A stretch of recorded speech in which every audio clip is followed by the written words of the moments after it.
Hola, pues en esta ocasión tengo la oportunidad de compartir algo con respecto al angiotac pulmonar y es el éxito técnico o cómo lograr el éxito técnico en la angiotomografía pulmonar.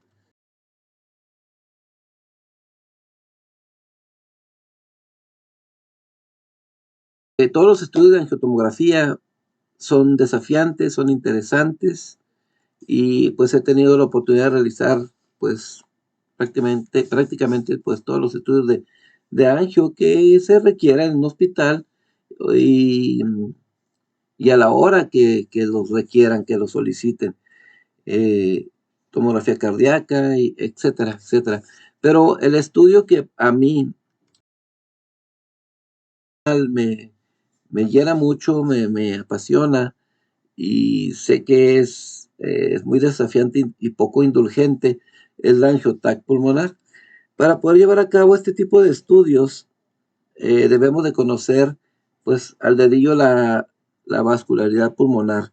Aquí observamos las arterias pulmonares principales, el tronco de la pulmonar principal, la pulmonar derecha e izquierda y arterias segmentarias y subsegmentarias. Ujú. Eh, pues en esta imagen de una radiografía de tórax, que sabemos que la radiografía de tórax PA es la radiografía que aún se toma más en el mundo, sigue dando mucha información y a un precio pues muy accesible. Con esa imagen de esa radiografía de tórax, deseo ah, demostrar un poquito el territorio en donde vamos nosotros a trabajar. Lo que encontramos de azul es el territorio de la angiota pulmonar, eh, y claramente sabemos que estamos en una fase venosa. Lo que encontramos en color rojo, pues esa es una sangre ya arterial oxigenada y no tiene nada que ver en una angiotac pulmonar. No debe de aparecer esa combinación de sangre no oxigenada y oxigenada. Las aplicaciones clínicas del angiopac pulmonar son y sirven para el diagnóstico de embolismo pulmonar de las arterias pulmonares principales, segmentarias y subsegmentarias. La, la embolia pulmonar aguda y crónica, debemos nosotros saber diferenciar la embolia pulmonar crónica de la aguda. Por ejemplo, la crónica, el margen convexo de la columna de contraste, o sea, curva, es una característica de la embolia pulmonar crónica. Las arterias pulmonares son más pequeñas que los bronquios adyacentes y la arteria pulmonar principal está agrandada y es mayor de 2,9 milímetros. En cambio que la embolia pulmonar aguda, su margen convexo de la columna de contraste da una imagen de poda de las arterias distales. Entonces, es muy importante que podamos diferenciar lo que es en imagen, lo que es una embolia pulmonar aguda o crónica. También sirve para ver aneurismas de las arterias pulmonares y pseudoaneurismas, anomalías congénitas como la atresia de la arteria pulmonar, derivaciones paliativas, malformaciones arteriovenosas y procedimientos previos para planeación para el reemplazo de la válvula pulmonar o colocación de stents en la rama de la estenosis de la arteria pulmonar y muy importante la evaluación del ventrículo derecho. Aquí observamos en las arterias pulmonares un trombo en la pulmonar principal derecha e izquierda. En el territorio de las arterias subsegmentarias vemos las arterias subsegmentarias en esta región trombosadas y en estos planos axiales, inclusive en un renderizado, vemos la imagen de un pseudoaneurisma.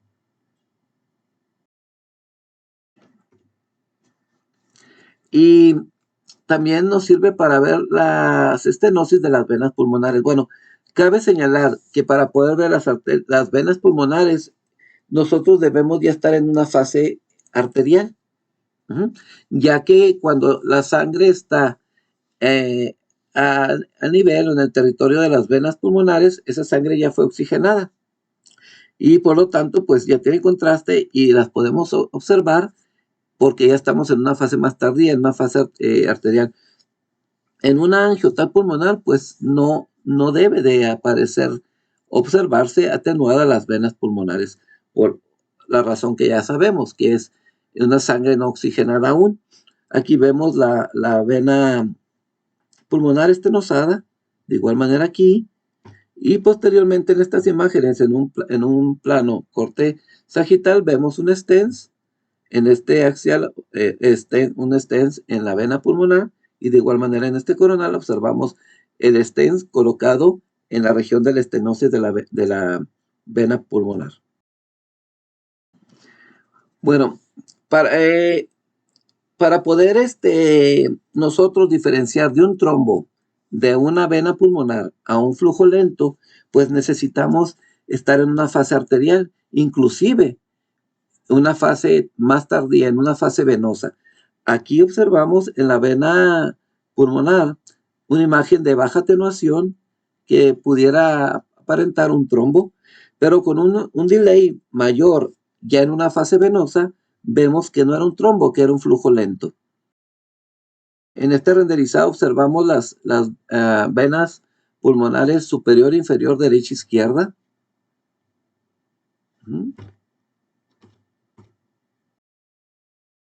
Y bueno, pues la embolia pulmonar es la tercera causa más común de muerte cardiovascular en Estados Unidos, tras cardiopatía isquémica y el EBC, con una incidencia anual estimada de 300,000 a 600,000 casos. ¿Y cuál es la presentación clínica de la TEP? Bueno, es bastante variable y puede ser sutil en pacientes con una función cardíaca normal.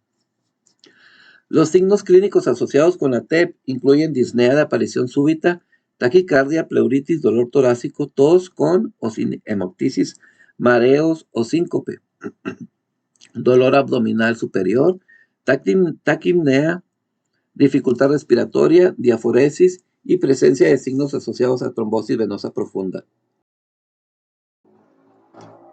¿Qué exámenes se solicitan? Bueno, se toman radiografías de tórax PA, un EKG, exámenes de laboratorio, examen de sangre, que es el dímero D, y es una medición de gases en la sangre, siendo esta una prueba muy sensible con un 97% y un valor predictivo negativo del 99.7%. Ecografía Doppler y la angiotac pulmonar. Las imágenes radiológicas en la TEP. Bueno, las imágenes radiológicas juegan un papel crucial en el diagnóstico definitivo. Muchas modalidades, incluyendo la angiografía pulmonar, la ecografía Doppler y la TAC, han jugado un papel muy importante en el diagnóstico de la TEP. En los últimos años, la tomografía multidetectores, la angiotac pulmonar, se ha convertido en la prueba de elección. Ha habido una transición desde el estándar de oro de la angiografía pulmonar y la gammagrafía a la modalidad de tomografía multidetectores para excluir la tromboembolia pulmonar. Bueno, este es un equipo pues en el cual yo trabajo. Es un equipo Philips 128 cortes. Es un Philips Ingenuity Core 128 cortes. Angiografía pulmonar por TAC. La angiotac pulmonar se ha convertido en la modalidad de elección. Tiene la sensibilidad y la especificidad probadas para detección de pequeños émbolos pulmonares y arterias pulmonares subsegmentarias. La TAC no solo diagnostica, sino también ofrece una evaluación muy importante del ventrículo derecho. La venografía por TAC. Bueno, además de obtener imágenes de las arterias pulmonares, se puede realizar una venografía por TAC para evaluar la trombosis venosa dentro de la pelvis y extremidades inferiores. Recordemos que cuando hay un trombo dentro de la pelvis, ¿sí? Una trombosis venosa, en un porcentaje muy alto, de aproximadamente un 70%, hay posibilidades de que haya una tromboembolia pulmonar, ¿sí? Las imágenes de la fase venosa retardada desde la pelvis hasta la rodilla se obtiene con un retraso de 180 segundos después de la inyección de contraste. También se utiliza un retraso de 2.5 a 3.5 minutos. Aquí observamos la arteria ilíaca trombosada, de igual manera la popilitia. Para poder llevar a cabo este tipo de estudios es muy importante conocer la circulación menor. Bueno, todo inicia cuando el contraste es inyectado en una vena periférica. Ese contraste llega al corazón derecho, circula a través de los pulmones y regresa al corazón izquierdo a través de las venas pulmonares superior e inferior derecha e izquierda. Pasa por las arterias coronarias, aorta, ¿sí? Etcétera. Y en un paciente saludable esto toma aproximadamente de 12 a 18 segundos. En un paciente con disfunción sistólica o enfermedad valvular, esto puede ocupar hasta 35 segundos o más. Bueno, aquí hay algo muy importante, 12 a 18 segundos. Si vamos nosotros con este concepto, la sangre se convierte en arterial a partir de los 12. Si vamos con el concepto según Foley, pues la sangre se convierte en arterial a partir de los 15. Bueno, si vamos con el concepto de los 12 segundos, tenemos que llevar a cabo este procedimiento antes de 12 segundos, antes de que se convierta la sangre en arterial. Bueno, todo inició cuando se inyecta el contraste en una vena periférica. Llega a través de la vena cava superior a la aurícula derecha, pasa por la válvula tricúspide del ventrículo derecho y entra a las arterias pulmonares por el tronco de la pulmonar principal a través de la válvula pulmonar, pasa a la arteria pulmonar derecha e izquierda, circula por los pulmones, regresa oxigenada la sangre por las venas pulmonares superior, inferior, izquierda y derecha. Entra a la aurícula izquierda, pasa a través de la válvula mitral al ventrículo izquierdo y inicia su recorrido a la aorta o por la aorta por la válvula aórtica.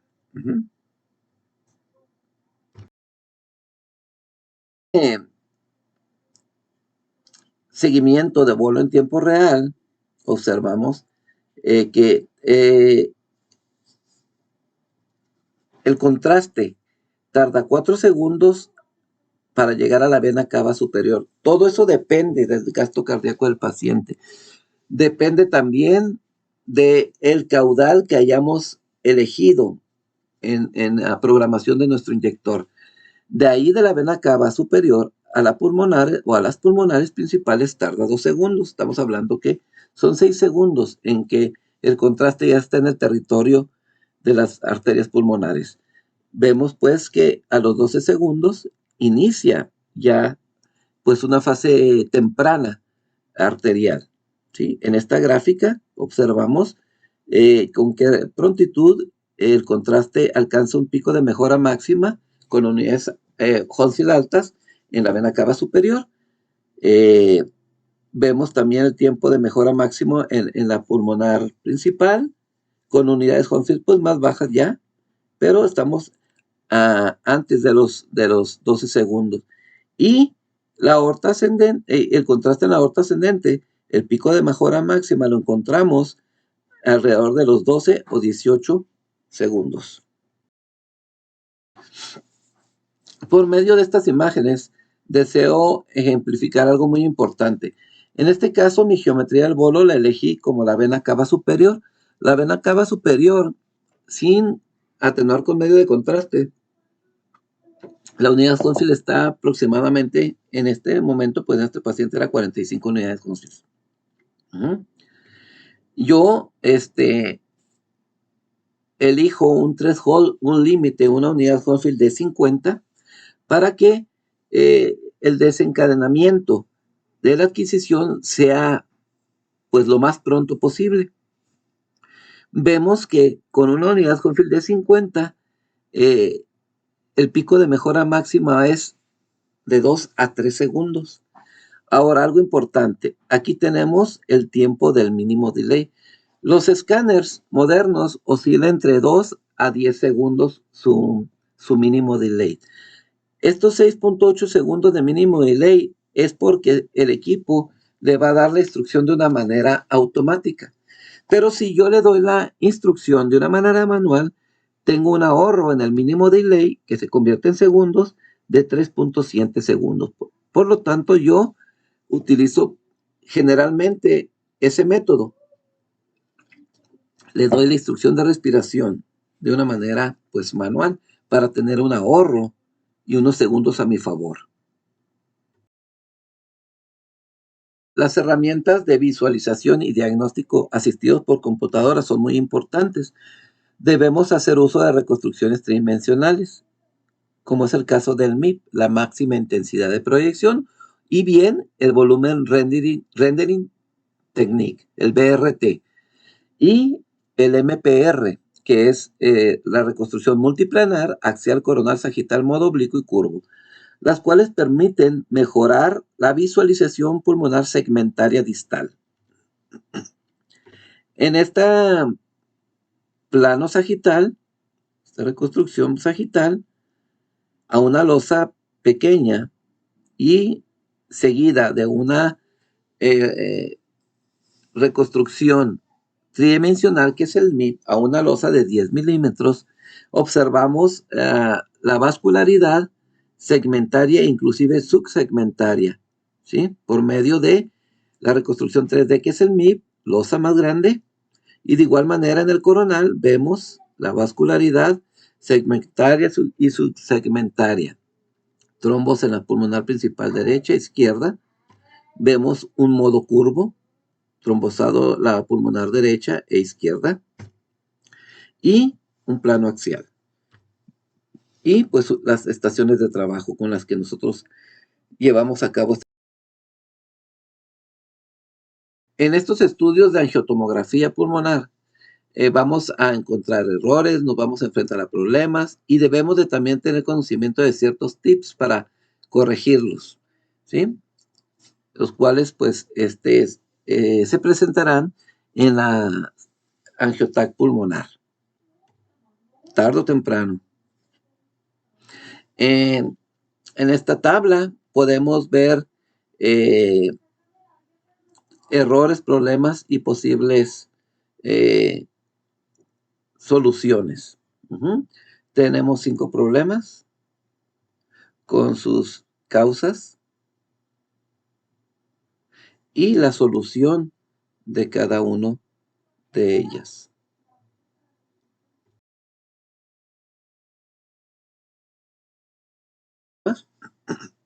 Uno de ellos es la pérdida abrupta de la opacificación de las arterias pulmonares causada por la mezcla de sangre no opacificada que viene de la vena cava inferior.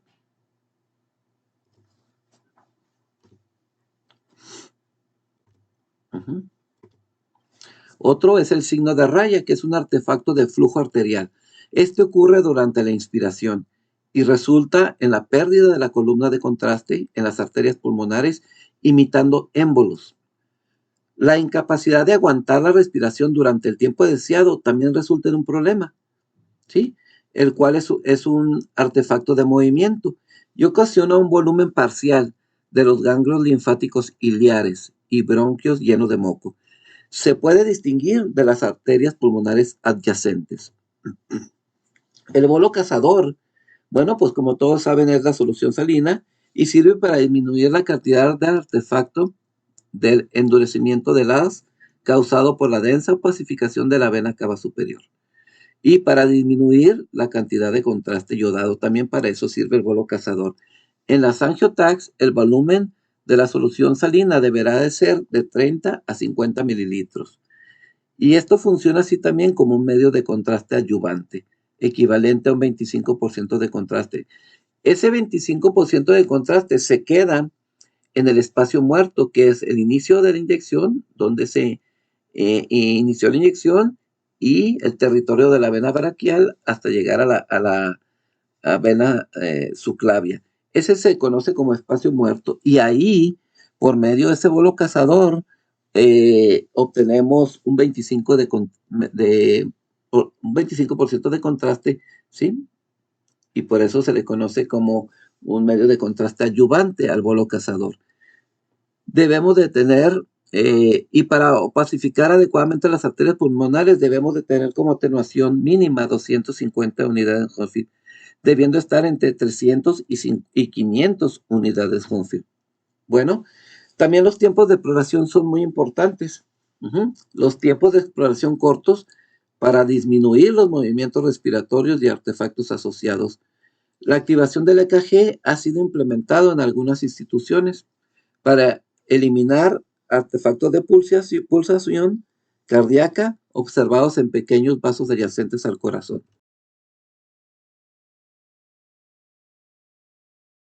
El volumen parcial, que es artefacto de promediación de volumen, eh, es importante identificarlo. En este caso es un paciente masculino de 83 años que se le llevó a cabo una angiotal pulmonar. La colimación de 5 milímetros muestra una baja atenuación en una arteria central dentro del lóbulo superior izquierdo. La flecha aquí, el láser lo indica. Las imágenes fueron reformateadas a una colimación de 1.5 milímetros para aclaración y mostrar un vaso normal. Aquí lo vemos. Entonces, ¿qué ocasionó esta baja atenuación, esta sospecha de un trombo en el lóbulo superior izquierdo? Pues fue la apariencia sugestiva de émbolo en la colimación del corte más grueso, porque se debe a un volumen promedio del pulmón adyacente, un volumen parcial.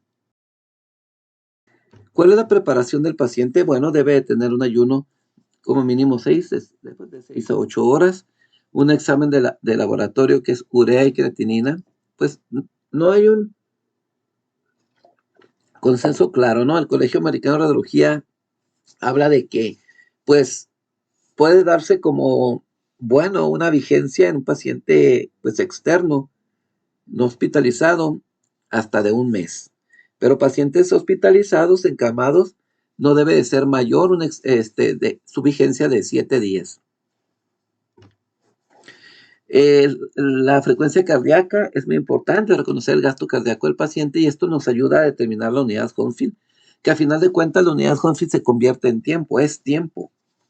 Y lo que requerimos en estos estudios es tiempo, velocidad. La protección renal natural es muy importante. Esa se obtiene cuando el paciente no tiene contraindicado tomar líquidos. Un día antes se le pide que se hidrate bien, tomando 2 litros de agua en pequeños tragos, y eso ayudará a proteger sus riñones y también evitar inclusive una taquicardia sinusal, pero eso más bien se utiliza en pacientes que van a ser sometidos a angiotac coronarias o tomografía cardíaca.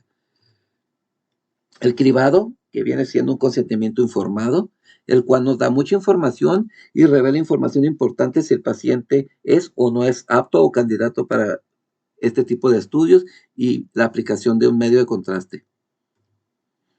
No se debe suspender ningún medicamento, excepto si es diabético y toma metformina o algún medicamento que contenga metformina. Se sugiere suspenderlo 24 horas antes y 48 horas después. Aquí observamos pues un examen de laboratorio, sus resultados urea y creatinina.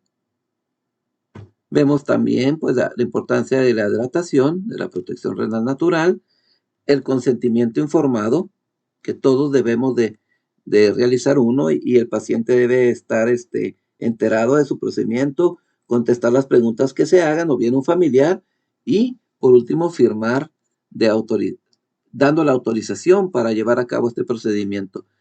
Un oxímetro, el cual nos ayuda a conocer la frecuencia cardíaca del paciente. La venopunción, bueno, debe de ser de preferencia en la región antecubital derecha, con un catéter 18, ¿sí? O mínimo un 20.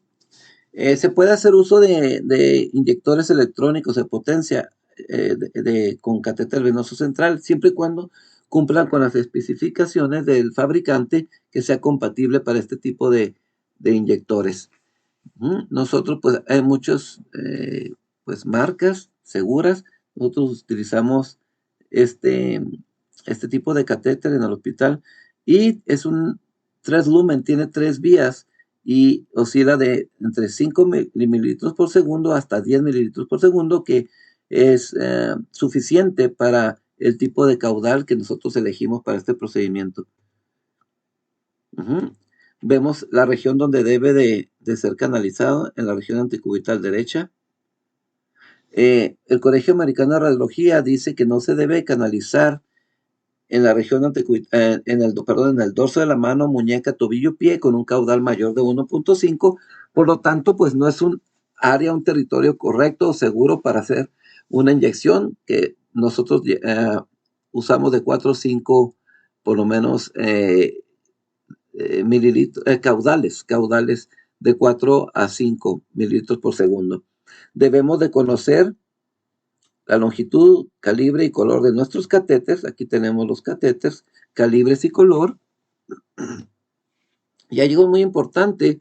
Aquí está el catéter venoso central de 3 lumens. Algo muy importante, debemos de conocer eh, eh, nuestro catéter, qué catéter es, qué color, qué longitud y qué caudal soporta. El catéter 22, que es el azul, soporta un caudal de 1.5 hasta 3. Hemos leído, sabemos que soporta a 5 mililitros por segundo el 22. Pero bueno, según esta información reciente, literatura reciente, nos habla de que el catéter 22, su caudal debe ser de entre 1.5 a 3 mililitros por segundo con un PSI de 150. El rosa, caudal de 3 a 5 y un PSI de 300. Y el verde, que es el 18, con un caudal de 4, entre 4 y 6 mililitros por segundo y un PSI de 300. Ajá. Y pues, como comenté, está en la literatura reciente. De inyección, bueno, debemos usar caudales pues relativamente altos, de 4 a 5 mililitros por segundo, un volumen bajo, 40 mililitros de volumen, y debe de ser generado. Los protocolos de inyección deben de ser generados de una manera racional, no empírica o arbitraria. Cada vez es más desafiante y menos indulgente el programar y el hacer uso de inyectores electrónicos.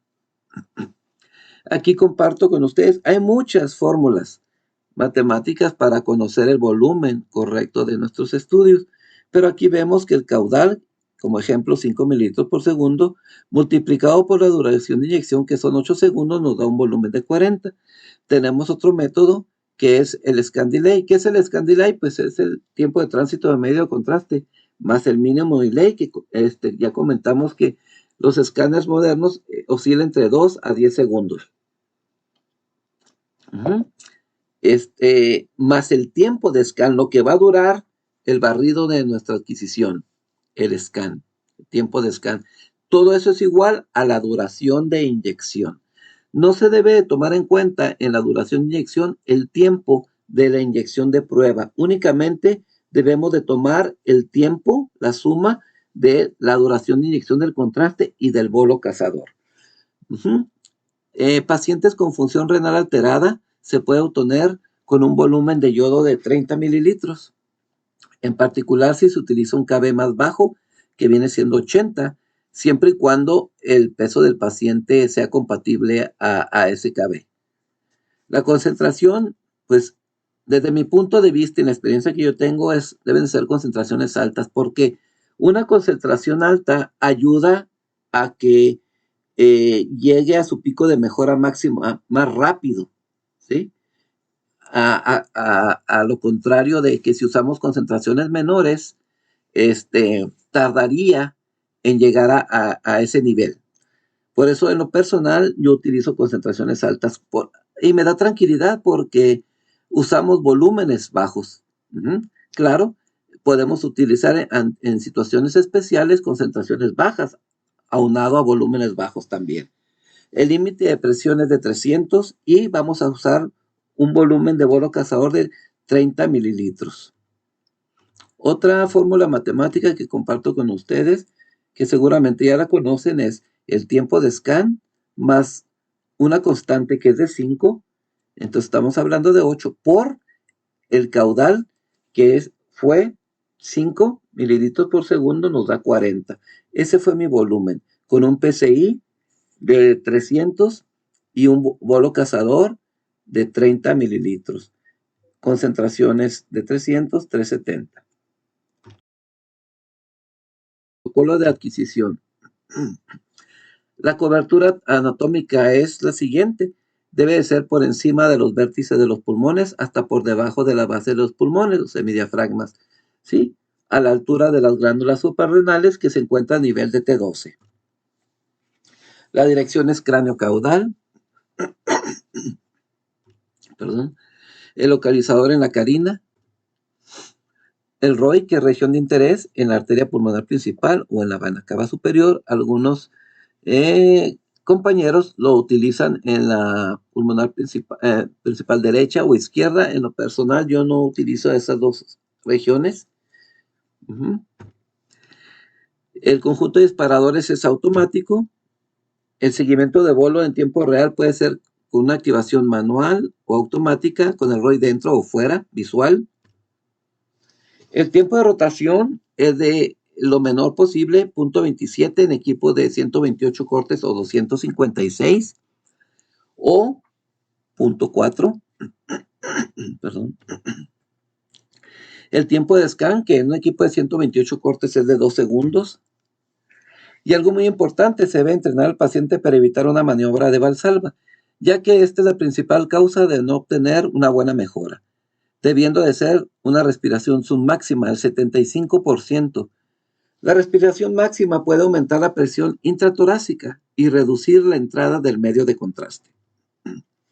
Se le puede pedir al paciente que no respire y no tomar una respiración profunda. Algo muy importante, cuanto más bajo sea el KB, se necesita una carga de yodo más baja. El volumen de yodo puede reducirse hasta un 44% en una adquisición de 100 KB, en comparación de una de 120. Veamos y platiquemos la importancia del ROI y del tracker. Bueno, debemos de conocer y diferenciar el ROI automático, manual y sus funciones. Un ROI automático, los beneficios es que se coloca dentro del vaso. Si toca una placa de calcio, no se activa o tarda, o sí, sería un porcentaje muy, muy bajo en que pudiera activarse.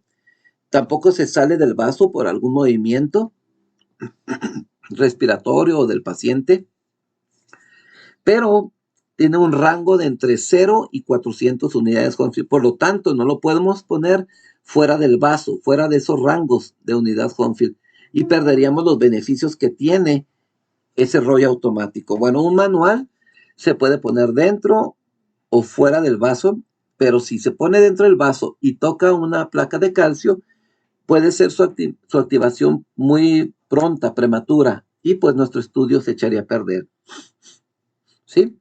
Y se puede salir del vaso también.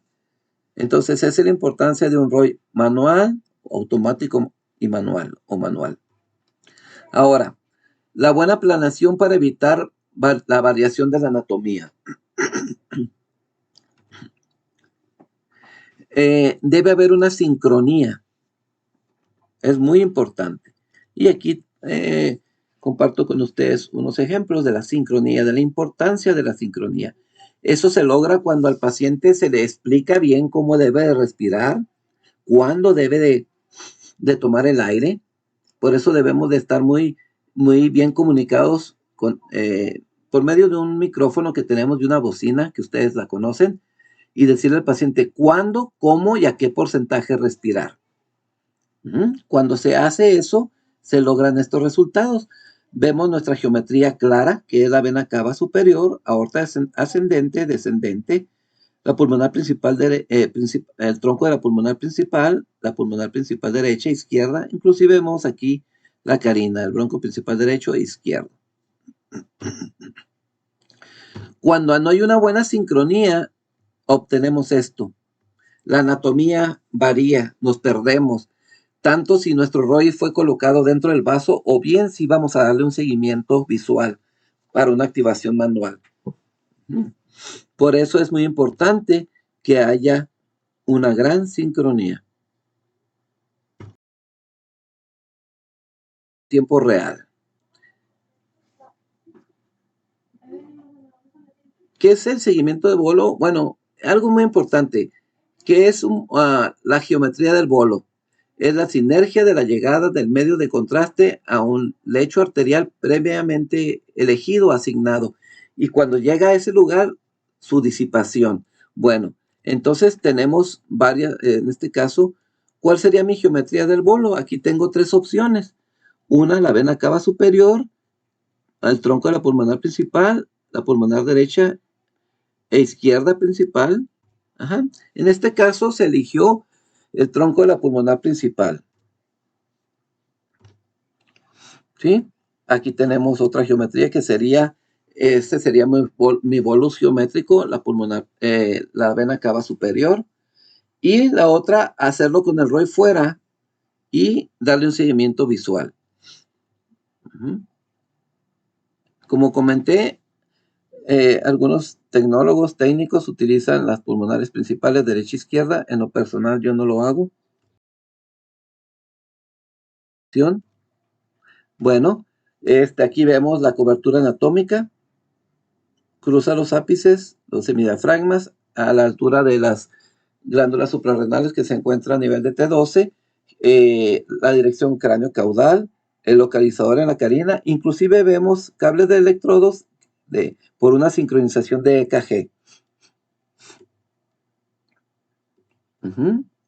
La pulmonar, el tronco de la pulmonar principal, de igual manera la pulmonar principal sin atenuar con 40 unidades Hounsfield, atenuada nos da 90 unidades Hounsfield y nosotros elegí una unidad Hounsfield de 50, la cual se convierte en un tiempo de tránsito de medio de contraste en 6 segundos. Aquí está, 50 unidades Hounsfield, threshold de 50. ¿Y cómo conocí la unidad Hounsfield que iba a seleccionar? Bueno, yo resto el valor en unidades Hounsfield de un vaso atenuado y no atenuado, me da un resultado de 50 unidades Hounsfield. Aquí tenemos una geometría del bolo que es la vena cava superior. Ahí voy a colocar mi ROI. Sin atenuar nos da 30 unidades Hounsfield. Atenuada, pues en este caso 647. La vena cava superior con atenuada alcanza unidades Hounsfield muy altas, inclusive a veces hasta mayores de 1000 unidades Hounsfield. Aquí el resultado de esta geometría del bolo y de esta angio fue la siguiente. Una atenuación de 767 unidades Hounsfield en la pulmonar principal, la aorta descendente, 45, que siendo la unidad Hounsfield, pues con sangre en ese territorio, eso 40-45, o sea que prácticamente no hay nada de medio de contraste en la aorta descendente. Elegí una unidad Hounsfield de 100 unidades Hounsfield. Todo esto es muy variable. Sabemos que la unidad Hounsfield es tiempo prácticamente. Entonces, no podemos elegir siempre las mismas unidades Hounsfield, porque cada paciente es diferente, el gasto cardíaco es diferente, dónde se canalizó, el caudal que estamos eligiendo, todo eso no permite que se elija siempre, o sea, establezca siempre una unidad Hounsfield predeterminada o fija. En este caso, pues elige 100, que su tiempo de tránsito de medio de contraste fue de 5 segundos. Mi protocolo de inyección, generado de una manera racional, ¿sí? Matemática, fue un caudal de 4 en la inyección de prueba, en el contraste y en el bolo cazador, igual, 4. La inyección de prueba 20 mililitros, el contraste 30, la realicé con 30 de volumen y un caudal de 30, el PSI de 300. ¿Sí? Mi duración de inyección fueron 14 segundos, 7 del contraste y 7 del bolo cazador. Bueno, esta imagen, ¿por qué la comparto? Pues hace unos meses estuve en un congreso en Acapulco y vino a mi mente eh, los clavadistas ahí en la quebrada. Y pues sabemos que ellos logran este clavado a una altura de 35 metros, a una velocidad de 90 a 95 kilómetros por hora, pero la duración de su clavado es de 3 segundos. Pero antes de ello, miren, aquí en un eco vemos la aurícula derecha con un trombo, vemos cómo brinca ahí el trombo. Y bueno, este paciente tiene un catéter venoso central.